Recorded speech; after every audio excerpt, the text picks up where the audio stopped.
Are you worried about your plants during these cold days? Do you think that some of your plants maybe have some cold damage? Stick around with me and I'll talk you through what I did to save some of the biggest plants I have in my collection from cold damage.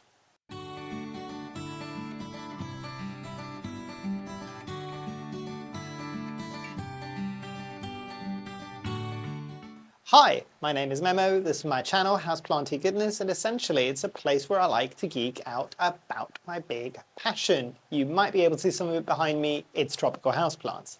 So yes, this is one that's going to be for all the people out there that have either experienced this or at least want to be aware of this in case it ever happens. And the big thing is cold damage. Obviously, we are now at the coldest time of the year. You might have noticed a bit of a theme this month. I'm kind of focusing on what things we need to be looking out for, be aware of, what we can be doing in terms of minimizing damage during this colder, darker time of the year.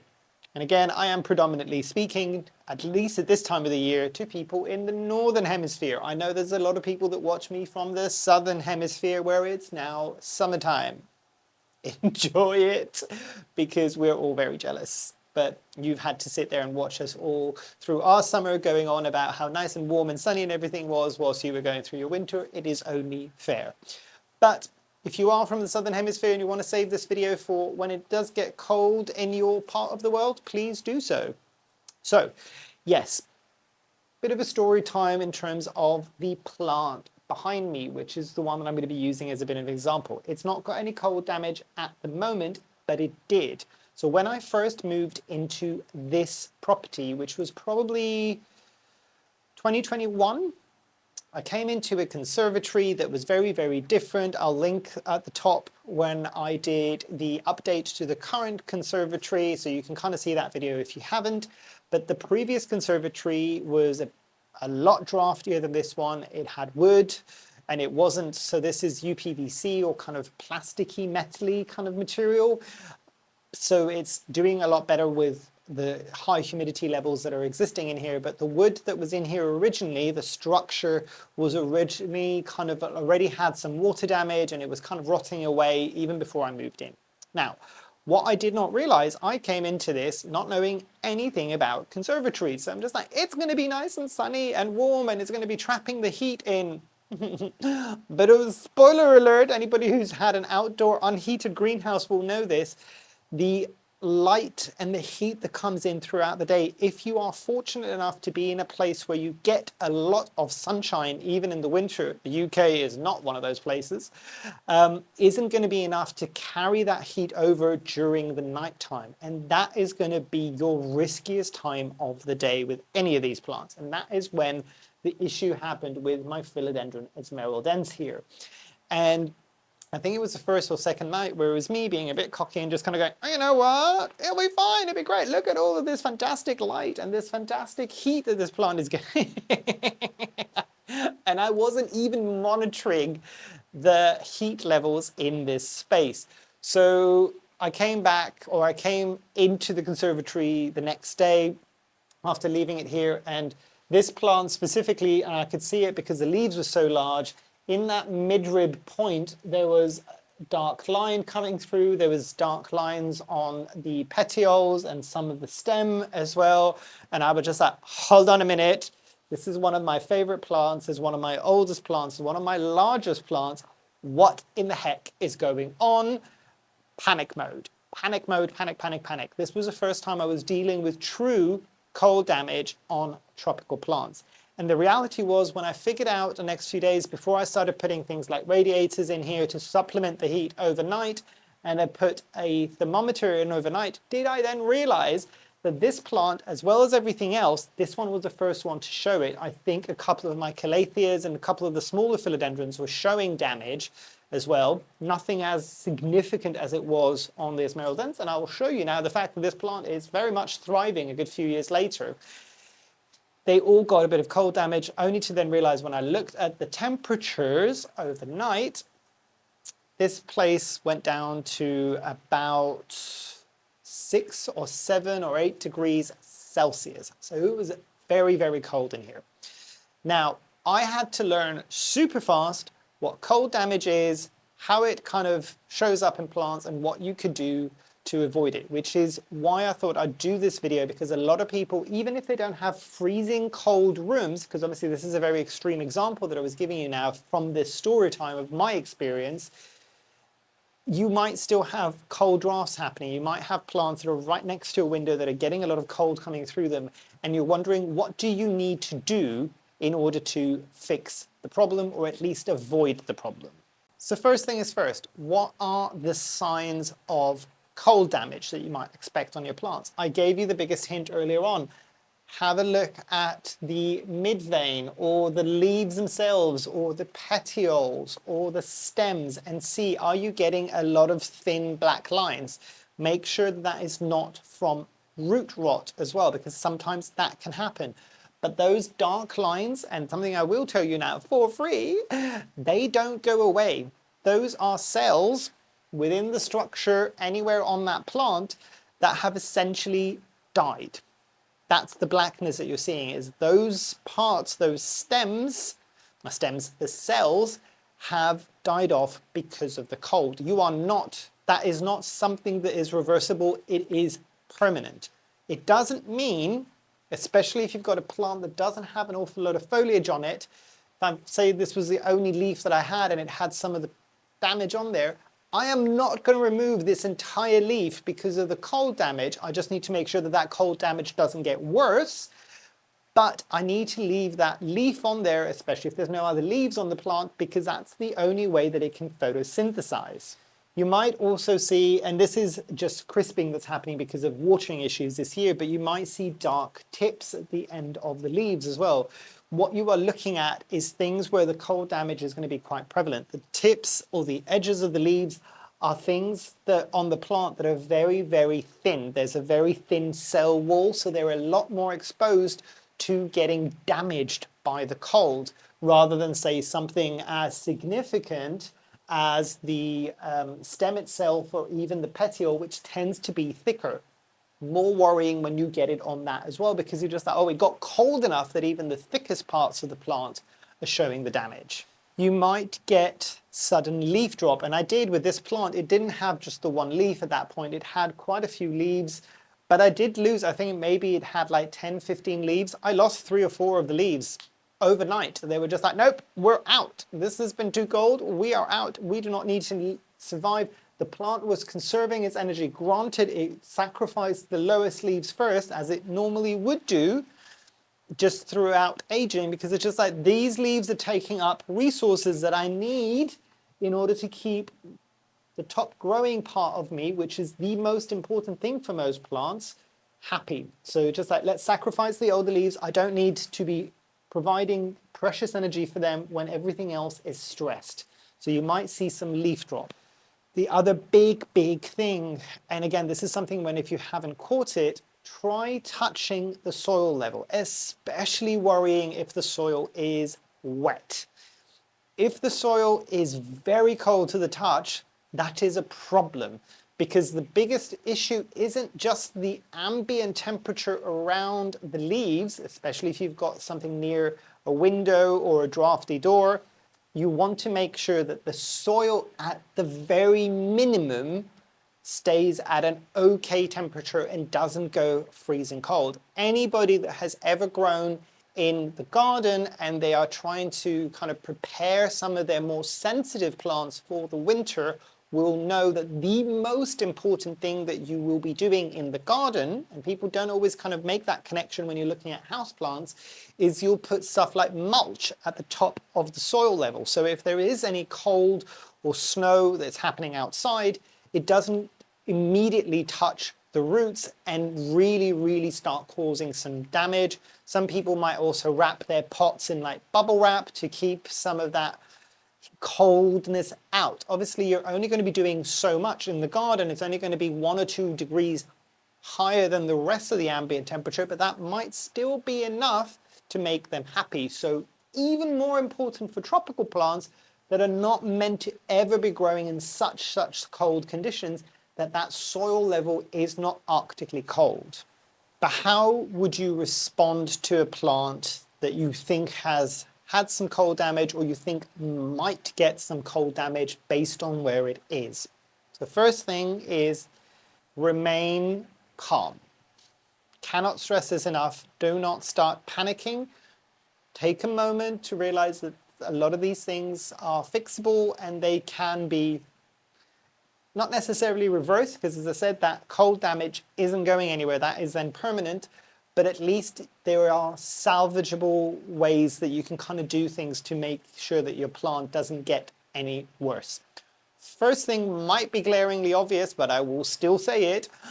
Move the plant. Move the plant. If you cannot change its environment, so remember what I was talking about in my kind of little story, is in here I added in more radiators, things like that, mainly because I didn't have the option of moving such a large plant anywhere else, because I wouldn't be able to provide it all the other conditions that it needed, which is the higher levels of humidity in here, the good levels of light. I wasn't going to be able to replicate that for this plant anywhere else. So I thought that was important to keep it consistent, but I had to make sure that the environment around it, even though good light, good humidity, that at least the temperature was staying stable. So that is something that you need to remember. And your biggest risk is always going to be nighttime. Nighttime temperatures, it doesn't matter what part of the world you are, when it's cold, the nighttime temperatures are the coldest part of any 24-hour day. So you need to make sure that that is the point where you are kind of addressing the issue more drastically than during the day. During the day, it will be, the temperatures will rise regardless, because during the day it will be warmer than the nighttime. But the nighttime considerably colder, that's the risk factor. What you can do is remove some of the damaged leaves. So if there's a lot of caveats to this one, so if the lowest leaves have not been rejected by the plant, maybe remove one or two of those leaves, because ultimately what might have happened, what we're not seeing up here fully, even if you're getting that blackness at the end of the leaves, on the edges of the leaves, on the midrib or on the petiole or even on the stem, you have probably, if that much damage is visible on your plant, there has been some cold damage, more than likely in the soil, even more so if you are touching that soil level and it is freezing cold, especially if it's sapping wet. So make sure that you remove some leaves in order to remove the stress on the plant trying to maintain all of its leaves when it may have potentially lost some of its roots to cold as well. So there is that to be said. The big caveat there is if you've only got the one leaf left on your plant, leave it. It still needs that in order to photosynthesize. But if you've got a plant with 20 leaves and it hasn't rejected any, guess what? I'm probably going to be telling you, you need to remove at least 2 or 3 leaves, maybe some of the bottom leaves, in order to relieve some of that pressure from the plant that is highly stressed at that point because it's had cold damage. Obviously, if your plant hasn't had this happen to it, doesn't have cold damage yet, but you're worried about it, just keep an eye on things. At that point, you will stop. If you are fertilizing even slightly, and I've always said this, I fertilize weekly, even in the winter. At that point, if you've got cold damage, stop fertilizing in any way or form. You need to give your plant a chance to recover without having the extra stress of, oh, I've got minerals in the soil and I'm not uptaking them, and it's just going to make a situation that's bad worse. So stop fertilizing altogether.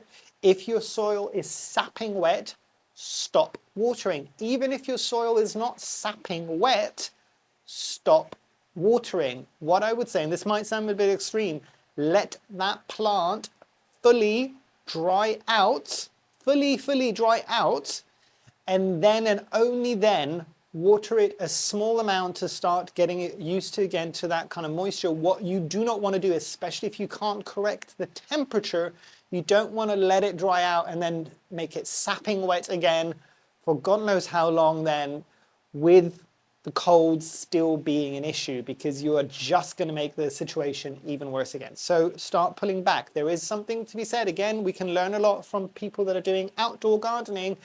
There is something to be said about people when they're caring for their more sensitive plants that might have moved into like an unheated greenhouse, where you really pull back on watering. I'll give you some examples. Some of my more sensitive plants that need an unheated greenhouse to make it through the winter, those plants will, maybe in the summer they were getting watered once a week, once every few days. They are now getting watered once every month and a half to once every 2 months. That is completely fine. That's all they need, and it gives them enough time to fully dry between waterings so they're not constantly sitting in sapping wet, cold soil. Now, one of the last things you want to be doing, and do this carefully because you don't want to stress out your plant even more than it has done, try to remove the soil, or not the soil, the root mass with the soil still attached to it, hopefully, from the pot, so without disturbing the roots too much, and do a visual inspection. Are you seeing any signs of rot? Are you seeing any sign of root dieback? You want to remove that in its entirety, because that will only get worse, and possibly if there isn't rot and it's just root dieback, because that's no longer living tissue, there is more of a chance that it will turn into root rot. So make sure that you're removing any cold affected or cold dead roots from the soil media. And again, obviously you need to wait for it to kind of dry out and all of these things, but do that gently. You do not want to stress out your plants. Your plant at that point, if it's got cold damage, is in DEFCON 5. You do not want to make that situation even worse by stressing it out even more and messing up with its roots and possibly killing off some roots that are okay. I am not saying all of this to panic you. I'm giving you the tools, hopefully, to be able to handle the situation as calmly as possible, but as tactically as possible as well. So some repairs that you can do some tactical pruning. So see if you need to, and kind of remove certain elements that might never come back. So if the entire leaf has gone black, you don't need that anymore. Prune that off. If an entire part of the stem has gone, prune that back. It doesn't need to be on there, because again, if you leave it on there, you might be introducing other issues to the plant. If you can, increase humidity, at least if there is cold damage and you don't have a highly humid condition. I was fortunate enough that I did in this, which partially helped to get this plant to bounce back quicker, is it had decent levels of humidity. So remember what we always do. If you've got a plant that maybe has done really badly in shipping, one of the things that we've all learned over the years is put it into a propagation box, or put it into like a glass cabinet, put it into something that has got higher levels of humidity, because you are basically putting it into a bit of an ICU situation, a bit of a nursery situation, where it's just like, this is it. I'm giving you the best conditions I can give you in order to give you as many tools as possible for you to recover. So if you've got issue 1 being cold damage, and issue 2, which is low humidity, and issue 3, which is low light levels, can I fix everything else but the cold damage, so that at least you can focus, so the plant can focus on fixing that one thing? So the other thing is, if you can, and if you can't change, if you can't give it more heat, if you can't move it, add some insulation at the least. So the examples I was giving you before, see if you can put something as a top dressing, even if it's something like orchid bark or leca, something to at least remove that kind of coldness that might be happening. Because a lot of our plants, especially if they're aroids, they might get some of their soil roots that kind of go towards the top of the pot and towards the top of the soil, and they're exposed. You do not want them to be touching cold environment, so put something over it. Obviously, remember, if you're covering something like this, the moisture and the retention of like the water within the growing media is going to be higher. So bear that in mind and adjust your watering accordingly. You might want to do something like bubble wrap around the pot, or if you've just got a plastic pot, you might want to put a cachepot around it to keep it like that. We've all got a lot of our pots that might have large holes or holes around the pots, and something that people tend to forget is that's a lot easier for the cold to then go into the main root mass. So at that point, definitely give it a bit of a decorative pot, something that it can sit in, and those roots won't be exposed to the cold ambient air or even a draft that's coming in. At least it gives it some protection. So doing something like that will definitely help. If your pot is sitting on something like a cold floor, so tiles, hardwood floor, if it's sitting on a shelf or anything like that that's touching a cold surface, try lifting it up. Put something like little pot feet, and I've got some here as well, that you can put little things and lift that pot up so it's not touching a cold surface. That will do a lot to help minimize that future risk and give you something to actively do to kind of counteract some of the issues. Now, how about some recovery timelines and some realistic expectations? Now, this is the bit where I hopefully help you to calm down a bit and get some reassurances. This isn't always a death sentence to a plant, depending on how bad it's got. But for most of the time, if you've paid enough attention and you've caught it early enough and you've not had critical damage to, say, 80% of the plant, you should be able to salvage that plant. How long the recovery is going to take is going to be dependent to how bad the damage was. Let me put it in terms that more people are used to these days because we're much more aware of things like root rot, for instance. So you can get a light level of root rot and you catch it early enough and you've only had a certain amount of damage in your plant. That plant, if you fixed everything, will likely bounce back faster and better than a plant that maybe has had 80% of its tissue damaged by the root rot. So you need to adjust your expectations accordingly. So if there's been a tiny bit of cold damage and you've done everything right and you fixed everything and you've addressed all the issues, more than likely you're going to have an okay or slightly faster recovery. What that might mean in exact dates, I am not going to give you exact dates on this. It's going to be very dependent on your conditions, what you've done to the plant, and what you've solved or tried to address straight after you found it. Now, if there's something that's going to have a lot more damage, if for instance you've lost all of the roots or the majority of the roots from your pot because it froze, for instance, that's going to be a longer recovery. You might be going back to fully propagating a plant because it might not have any roots. Same thing that you might do if you've lost all of the roots due to root rot. So it's going to be dependent. But what you need to be doing at that point with this plant is stripping everything back, especially if this has happened in the winter, and monitoring it as much as possible over the next few months. By the way, this is not going to be days or even weeks, it's going to be months. This plant took a while to bounce back. It did not bounce back fully in the winter. It's only when spring and summer came around where I was just like, oh, this is now coming back to a bit more of the normality that this plant had. And obviously I've made sure that this plant has never gone through that cold damage ever again. And it's interesting because if I would have thought other plants in my space were much more sensitive than this one is one of my hardiest plants, but this one showed cold damage super fast. So this is now currently on pots as well, so on pot feet, so I was showing you before. These things are golden if you can get them. If you don't want to buy something like this, there was a few people on some of my videos that actually made comments, which is a great way of recycling certain things that you might be throwing away. The plastic bottle tops from soda, from like Coca-Cola or anything like that, if you know those plastic tops. A lot of the ones in Europe are still attached now. You might need to cut them off there, but you can use those as feet quite nicely. And it's free if you've already got that anyway. So things like that will make a big difference, but it is going to be dependent, the timeline of repair or kind of bounce back is going to be dependent on how much damage was there to begin with, how quickly you intervened, how aggressively you intervened, and also to a certain point the plant itself. So if it's a plant that's generally quite sensitive and slow and all of these things, it's going to take longer for it to bounce back, but keep an eye on it, see how it does.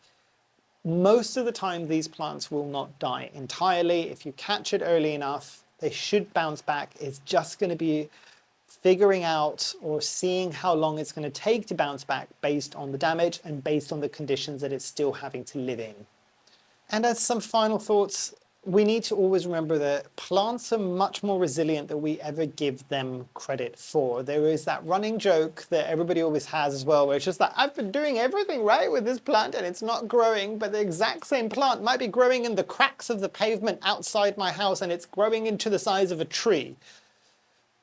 A lot of these plants are much more resilient than we know or even give them credit for. And it's moments like this when you do get something like cold damage that you truly see those kind of colors shine through, and it's just like, you really, really want to survive. And as long as you do everything in order to help it that you possibly can, it will almost invariably make a full recovery. Obviously, as with most things in life, nothing is 100% kind of sure or that will definitely happen, but as long as you've done everything right, at worst, if you do end up losing a plant, at least you know that you've done everything that you could right in order to fix it. And if you do lose a plant, use it as a bit of a learning experience to then know that if you ever repurchase that plant or other plants, you'll adjust by default. It can be quite a scarring moment when this happens, especially if it's the first time.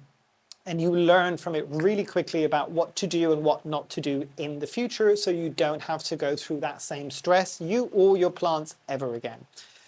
But let me know, have you ever had any plant damage that you've had, any cold damage, any kind of worries that you might have during kind of like putting a plant near windows that might be drafty and all of these things? Have you experienced any of this? What have you done in order to help your plants recover from something like this? I'd be really interested to know, and we can have that conversation. And it's nice for people to see that they're not the only ones. You could do everything right and things could still go slightly wrong.